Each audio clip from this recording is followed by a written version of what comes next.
Olá pessoal, bem-vindos a mais um episódio da Zombie TV, uma overdose de cultura geek. O meu nome é Ricardo Trindade, sou nerd serviço e hoje vamos falar do segundo volume de New X-Men, intitulado Império, que é editado em Portugal pela Gifloy Studio Portugal. Vem em formato deluxe, como é apanágio da Gifloy Studio Portugal, principalmente nos lançamentos mais recentes, e metade desta história termina o arco começado aqui no primeiro volume. O primeiro volume já foi analisado aqui no canal e vai estar o hiperlink no fim deste vídeo para vocês verem ou reverem o vídeo. Portanto, o professor Xavier tinha uma irmã maligna, a Cassandra Nova, que supostamente tentou matar Charles Xavier ainda dentro do útero da mãe. Xavier, ainda em bebê, conseguiu repelir o ataque e supostamente matar a irmã, que ele nem sequer lembrava que tinha existido.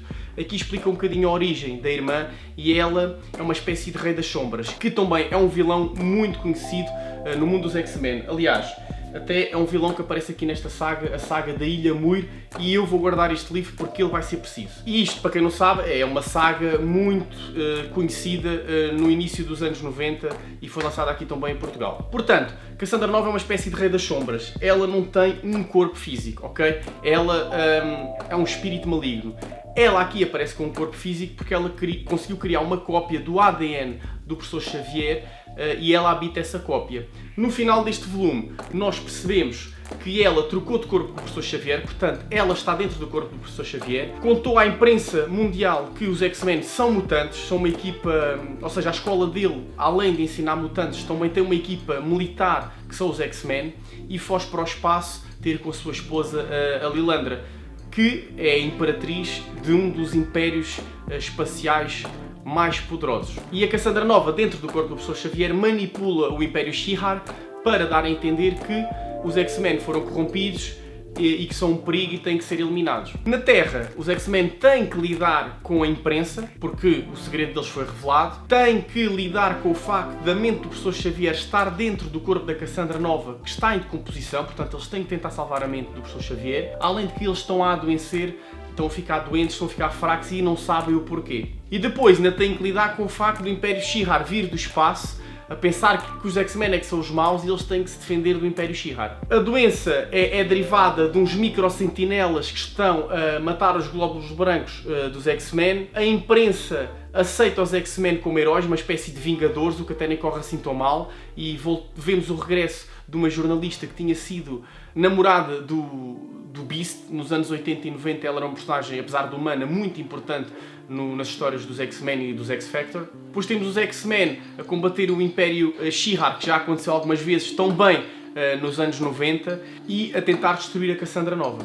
Não vou explicar como é que isso acontece, é claro, mas tem muitos callbacks de forma subtil a histórias dos anos 90 ou encontros dos anos 90 e personagens dos anos 90.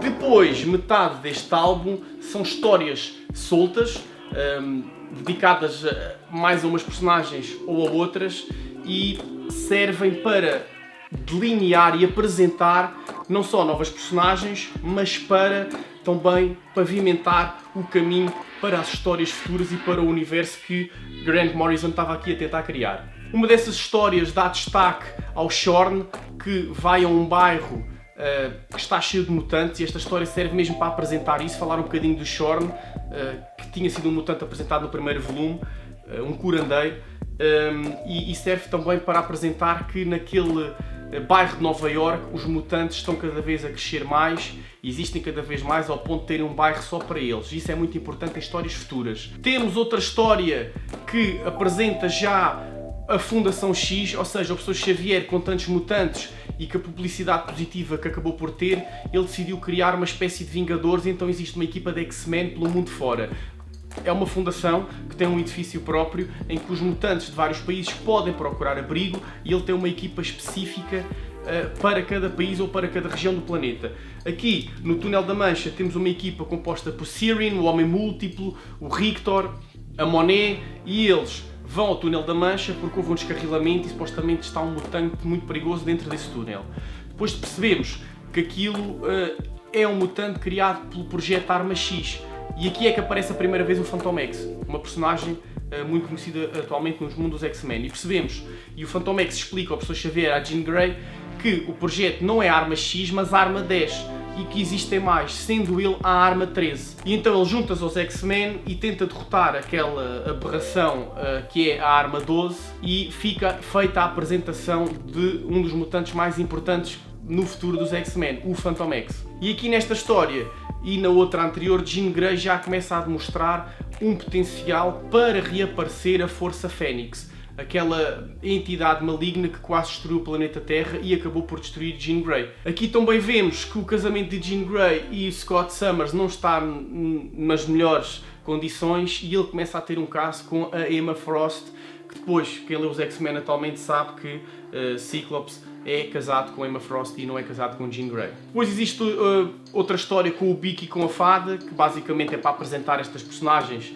que Grant Morrison, o objetivo dele é mesmo apresentar novas personagens e dar importância a novas personagens, não só aos X-Men. Portanto, temos a Fada, o Bico, temos as Cuco, que são muito importantes neste livro. E depois temos uma história muito importante e aqui é que eu quero falar nisto. O professor Xavier vai visitar Genosha. Neste primeiro volume, a Genosha foi atacada por um sentinela gigante, morreram 16 milhões de mutantes e o professor Xavier, após esse massacre, visita pela primeira vez Genosha.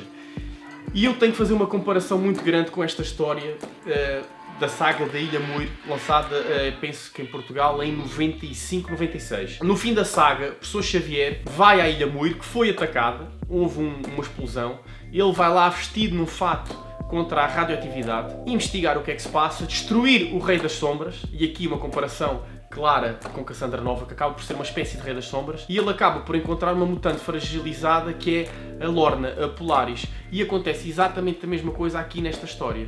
Portanto, a mim não é só uma coincidência, a mim parece-me que foi uma grande homenagem que Grant Morrison fez à saga da Ilha Muir. As parecenças são inevitáveis, e eu aqui, quando vi essas parecenças, foi quando eu percebi que, ok, Cassandra Nova é a versão dele do Rei das Sombras. E depois, por fim, na última história, é mais uma história solta, em que o professor Xavier acaba por ser atacado pela sua própria esposa, a Lilandra, que pensa que ele ainda está possuído, ela está muito fragilizada mentalmente, e depois nós percebemos que o Império Shi'ar está com medo que a Fênix volte, e então abandona os mutantes, abandona os X-Men e foge para o planeta deles, para o Império deles, e deixa os X-Men à mercê da Fênix. E apresenta mais uma equipa com velhos conhecidos como o Pássaro Trovejante, a Feral, a Lupina, que tinham sido membros da X-Force, e apresenta uma nova mutante que vai ser muito importante no futuro dos X-Men, que é a Pó. E deixa o mote para o terceiro volume, que é o regresso da Fênix. É onde Jean Grey vai soltar a Fênix que ainda tem dentro dela, mas isso fica para outro episódio. Mais uma vez, para mim, das fases mais importantes dos X-Men de sempre, vocês têm que ler, se não conhecem. Edição de luxo, formato deluxe. A arte vai entre o bom e o menos bom, eu já tinha falado disso no volume anterior e não me vou alongar mais. Frank Quitely tem um traço único que eu adoro. Depois há aqui autores que são francamente maus, que eu não entendo como é que eles conseguiram o trabalho neste livro. De qualquer forma, a história é muito boa e carrega às costas a má ilustração. O futuro volume, o volume 3, as coisas já vão melhorar porque eles já vão ter artistas convidados, vão buscar artistas dos X-Men dos anos 80 e dos anos 90 e vão trazê-los para o terceiro volume. Aconselho, é obrigatório, se vocês são fãs de X-Men, esta edição da Giflow Studio Portugal é a melhor edição que vocês podem encontrar para ler de New X-Men, uma saga que influenciou anos e anos de histórias dos mutantes. Pessoal, por hoje é tudo. Gostava de saber a vossa opinião, podem deixar nos comentários e não se esqueçam de seguir o canal, carregar no sininho para receberem notificações sempre que lançamos um vídeo novo e sigam-nos nas redes sociais. Já sabem, bons jogos, bons filmes e boas leituras. Até à próxima.